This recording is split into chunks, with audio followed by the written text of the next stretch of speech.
একা একা পথ চলা যে কত কষ্টকর সেটা একমাত্র এখন আমি ভালো বুঝতেছি, যেহেতু আমার কোনো সহযোগিতা করার লোক নেই, যেহেতু আমি ঘর বাইরে দুইটাই আমার সামনে লাগতেছে, বাহিরেও দৌড়াদৌড়ি করা লাগতেছে, ঘরও দৌড়াদৌড়ি করা লাগতেছে, সেজন্য নিজেকে নিজে বড্ড অসহায় লাগতেছে। দেখেন আমার চেহারাটা কী অবস্থা হয়েছে, তা আপনারা বুঝবেন না অবশ্যই, যেহেতু আমি ক্যামেরার সামনে বেশি একটা আসি না, যেহেতু আমার কোনো ক্যামেরাম্যান নাই, আমার ভিডিও আমিই করি, সেজন্য আপনারা বুঝবেন না, কিন্তু আমি নিজেরটা নিজে বুঝতেছি। আমার চোখগুলো দেখলে বুঝবেন যে আমার চোখ দুটো কতটা ভিতরে চলে গেছে। আমার চোখ দুটো গেলে এরকম আসলো, অনেক ভাষা আসলো। আমার চেহারাটা মনে হয় একটা বয়স্ক মহিলার মতো হয়ে গেছে, একটা বয়স্ক ছাপ পড়ে গেছে। মানুষ যে খাওয়া দাওয়া না করলে শরীরে যে কতটা ক্ষতিকর হয় সেটা একমাত্র এখন আমি ভালো বুঝতেছি। তো ভাবলাম আপনাদের সাথে কিছু কথা শেয়ারও করি আর একটু খাওয়া দাওয়া করি, তাহলে একটু খেতে ভালো লাগবে, যেহেতু একা একা খেতে মন চায় না, যেহেতু আমার কোনো সঙ্গ দেওয়ার লোক নেই, সেজন্য ভাবলাম যে আপনাদের সামনে একটু খাওয়া দাওয়া করে একটু কিছু কথা বলে তাহলে একটু খেতে মন চাবে। তো আজকে আমি কোনো রান্না বাড়া করি না, কালকে মুরগির তরকারিটা রান্না করছিলাম সেটা অবশ্যই দেখাইছি, সেজন্য আজকে সেই তরকারি রয়ে গেছে, একটু বাসি তরকারি গরম করে এটা দিয়ে ভাত খাওয়ার চেষ্টা করতেছি। সাথে একটা পেঁয়াজ নিয়ে এনেছি, পেঁয়াজের স্মেলটা তো ভালো লাগে আমার, পেঁয়াজ যখন দাঁতে পড়ে একটা সাবান দিয়ে খুবই ভালো লাগে, কিন্তু কাঁচা পেঁয়াজ নাকি হাদিসে আছে খাওয়া হারাম, খাওয়া ভালো না, ফেরেশতা নাকি কাছে আসে না, কিন্তু আমরা বাঙালিরা যারা আছি তারা তো অবশ্যই পেঁয়াজ ছাড়া একটু ভালো মন্দ হলে পেঁয়াজ না হলে চলেই না, বিয়া বাড়িতে কি যে কোনো দাওয়াতে কি পেঁয়াজ না হলে একটা সালাদ না হলে চলেই না। সেজন্য আমার তো মাঝে মাঝে যখন গরুর মাংস মুরগির মাংস একটু পেঁয়াজ লাগে, পেঁয়াজটা একটু দাঁতের নিচে পড়বে, চাবান দেবো, একটু ভালো লাগবে। তো খেতে খেতে বাইরের দিকে তাকাতে, যেহেতু আমার রাস্তার সাথে বাসা সব কিছু দেখা যায়, যখন গাড়ির একটু শব্দ আসে তখনই তাকে দেখে কী হয়েছে, যখনই মানুষের একটু শব্দ শুনে তখনই তাকে দেখে কী হয়েছে, মানে সব কিছু রাস্তার সাথে তো বাসায় সব কিছু করে, মানে মনোযোগ দিয়ে যে খাবো তা খাওয়ার কোনো সিস্টেম নেই।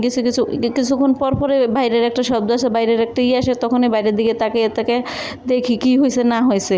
যাদের রাস্তার সাথে ঘর আছে শুধু তারা এই সমস্যাটা বুঝবে, যে রাস্তার সাথে বাসা থাকাটা কত কষ্ট। তো আশা করি কয়দিন পরে এরকম শব্দ পাবেন না, যেহেতু আমি এই রুমটা ছেড়ে দিচ্ছি, আমার একা একা থাকা সম্ভব না, ফ্ল্যাট বাসাতে এত রুম ভাড়া দেওয়া সম্ভব না। এখন আমি একটা ছোটোখাটো দেখে রুম নিয়েছি, যাতে একটা ভালোভাবে আমি একটু চলতে পারি, কিছু টাকা আমার আয় হয়, কিছুটা টাকা আমি কিছু কাজে লাগাইতে পারি, যেহেতু এখন অনেক টাকা পয়সার দরকার আমার আছে, এখন আমি অনেক দৌড়াদৌড়ি করতেছি, আমার এখন অনেক টাকা পয়সার দরকার, আমি এখন অনেকটা ঋণ হয়ে গেছে, আমি মানুষের কাছে কখনো হাত পাতিনি, এই জীবনের প্রথম মানুষের কাছে হাত পেতে আমি টাকা নিয়ে আমি অনেকটা ঋণ হয়ে গেছে, যেহেতু আমি নিজে দৌড়াদৌড়ি করে কিছু করতে হলে তো কিছু পেতে হলে কিছু দিতে হয়, তাই না? সেই জন্য আমার অবস্থাটা সেটাই হয়েছে। এখন আমি মানে কি করব, যে জায়গায় যাই টাকা ছাড়া কোনো কথাই না, যে জায়গায় যাই সেই জায়গায় টাকা ছাড়া কোনো কথাই নাই। তাই এরকম করতে করতে আমি কিছু টাকা ঋণ হয়ে গেছে, তো এই ঋণ দিবই না, আমি ঘর ভাড়া দিব না, নিজে চলবো। যে মনে করেন আজকে 20 দিন প্রায় হয়ে গেছে আমার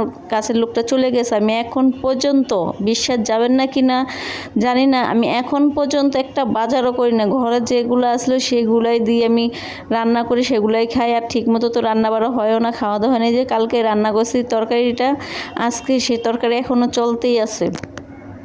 জানি না আমার মতো কার কার জীবনে এরকমটা হয়েছে, যাদের হয়েছে তারাই শুধু বুঝবেন। দেখেন আমি অনেক বড় বড় নলাতে ভাত খেতে ভালোবাসি, যেহেতু ভাত মুখে বড় বড় নলা করে দিয়ে ভাত মুখে ভরে খাই, তাহলে একটু স্বাদটা বোঝা যায়, এই জন্য আমি ভাত বড় বড় নলা দিয়ে খেতে ভালোবাসি, সব সময় বড় বড় নলা দিই।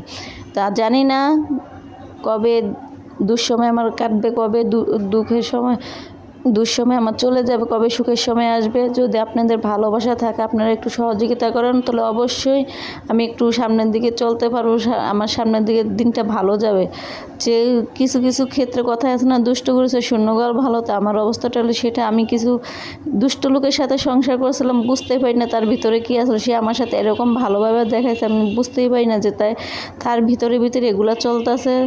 আল্লাহ যা করে ভালোর জন্যই করে। আজকে এই পর্যন্তই, আল্লাহ হাফেজ।